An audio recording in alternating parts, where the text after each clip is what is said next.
have some backbone to come out with this now, suggesting that there be a new department for security and cyber security and terrorism. So basically, not like the Department of Defense, a whole new government Department of Security and whatever they want to call it.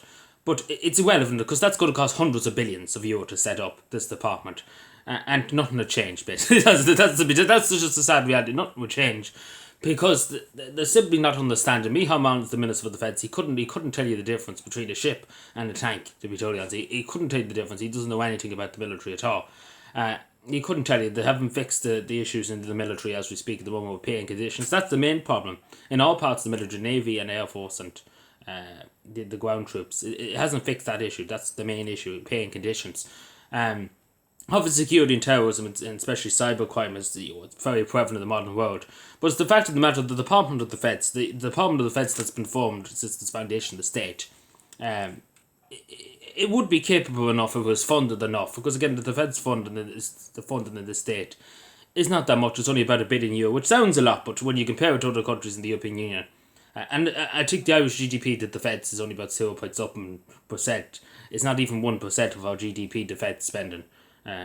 It's abysmal, really. It is generally abysmal. But I don't think it's any good. I'm sure the majority of people would agree. We need reform into the Department of Defence, not a whole new department with people that don't believe in sovereignty, etc., etc. Because this is Michal Martin too. I don't want a backwards looking idea of sovereignty. That really tells you all you need to know when he talks about the army, etc., etc. We all know what Fianna Fáil's manifesto and Fine Gael and the majority of the parties in Dáil Éireann what they really think. They want a European army. They don't want such a thing as an Irish Free State Army or an Irish Defence Force. They don't want that. They hate anything to do with sovereignty, etc., etc. And particularly Fianna Fáil, because we don't want a backwards looking idea of sovereignty. And in my mind, sovereignty is having your own army to defend yourself. That's in my mind, and I'm sure the majority of people would agree with me in that. That's the one thing that sovereignty means, that you have your own means to defend yourself and to defend your citizens. And Michal Martin, Minister of Defence, that's what he said. We don't want a backwards looking idea of sovereignty.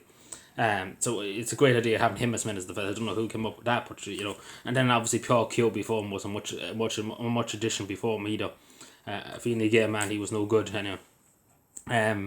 But obviously it's a huge threat to the state, obviously, cybercrime, etc., etc., terrorism too, in the modern age, because people, they're basically the borders, you can walk in with no passport, so, that's a very obvious statement that terrorism would be an issue, if that's the case, that you don't have the basics checks in the state with passports, etc., etc. People can just waltz in the middle of the night.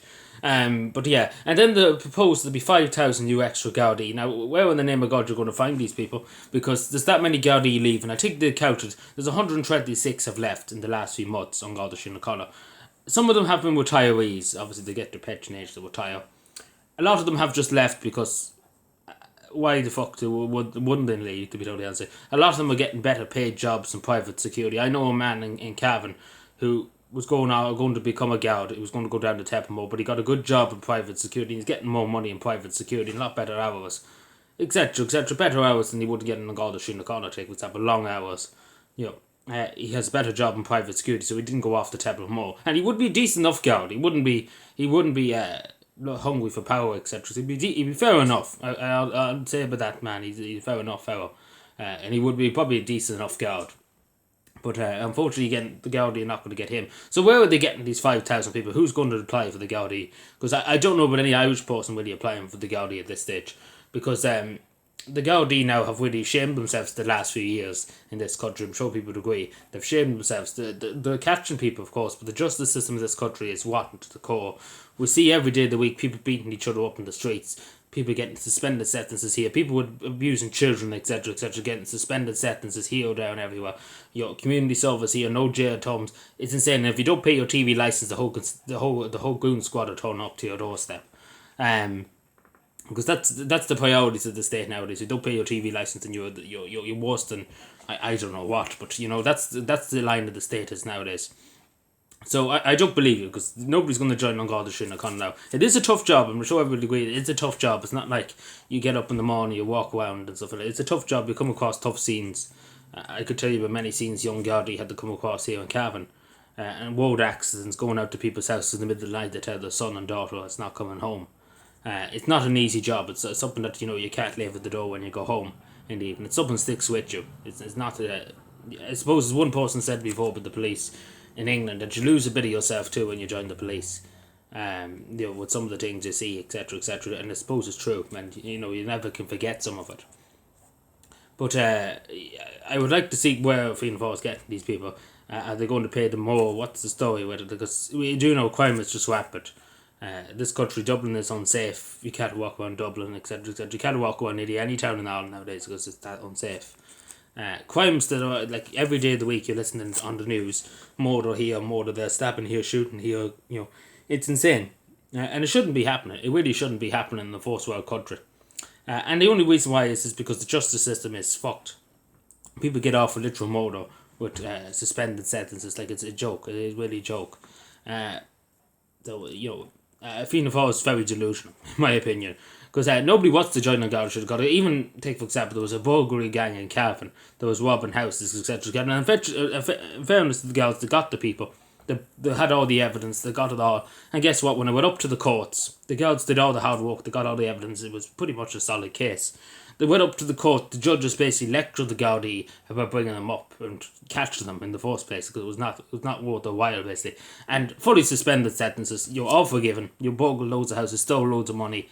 All forgiven, all forgotten. Off you go. Fully suspended sentence. Pay a €50 fine and off you go. That's pretty much it. So you wouldn't blame people for not enjoying the Garda when the judges literally are taking the side of the criminals who are robbing places, etc., etc., than they are on Garda Síochána, take for example. And it's the truth. Up and down the country, look up on every newspaper in the country. You see this every time. People fully suspend the sentences. The Garda are getting lectured for catching the people. They're saying they're better off letting them off. It's just a joke. It is really just a joke. I'm sure we all agree on that. It's a joke of a justice system. And Fianna Fáil's plan for it, it's not like we're going to reform the justice system, we're going to get rid of Drew House, we're going to do this. There's no practical changes. And we're not really better on since the time of Maurice McCabe, etc., etc., what was happening in Garda Síochána. Then it still happened. There's definitely corruption happening in Garda Síochána. We've seen just briefly, and I'm not going on a bit here, but we've seen with the Gard with the bicycle, with a €50 bicycle that was lying in the Garda station for years. He gave it to an elderly man, and the Gardaí treated him like he literally committed a war crime, to be totally honest, the way they were going to want to prosecute him and all. For the Garda just doing a good deed for a man up the road. And that's what the Gardaí have to do too. They're there to serve and protect. They're there to serve the community too. As that elderly man too that didn't have any means of getting around. The Garda suggested they give him a bicycle that was lying in the back of the Garda station for a long time. Doing a good deed, trying to help the public, and that's what the Gardaí are there for too. And you've seen his superiors want to prosecute him. Drew House wanted to prosecute him, send the man to prison after, doing a good deed, and that's what we want. And any Gardaí, any Garda that's joining on Garda Síochána now, after seeing that, it'd be like, what's the point in joining on Garda Síochána? When you do something good, you get penalised for it. And that seems to be the case in the Garda Síochána now, because that's just a perfect example, because the Garda he didn't get any financial benefit to doing it. Or he didn't get anything really out of it. He was doing a good deed, and that's what I see. He was doing a good deed, and he had loads of service in the Garda Síochána for years. And the Gardaí threw him under the bus, and particularly Drew House. It's quite shameful. When you see that, there's something very, very wrong structurally in Garda Síochána. And again, Fianna Fáil is very delusional. Unless you fix the core, there's no point talking about getting extra people, getting this, getting that. But we heard it all before. There's hundreds of new places in Garda Síochána around the country. Nobody wants to join it. Nobody wants to do it. And we see, it could go on and on and on. But long story short, Fianna Fáil's security plan and policing plan is backwards. It doesn't address anything, particularly in the feds. It doesn't address anything. It's a whole new department that's going to spend billions on setting it up. And then it'll be understaffed. The usual carry on. So I don't agree, but again, we do have to invest heavily in cyber security, etc., etc. But I think the department of the feds itself, the defence forces itself, instead of setting up a whole new department and stuff like that, spending billions on it, because it takes money to set them up. We should just focus on reforming the department of the feds and working it into the department of the feds, because it can be done. The fact of the matter that we're just like, let's set up a whole new agency, spend billions on it, and the whole problems will exist again. But anyway, let me know what you take. Subscribe more, and bye.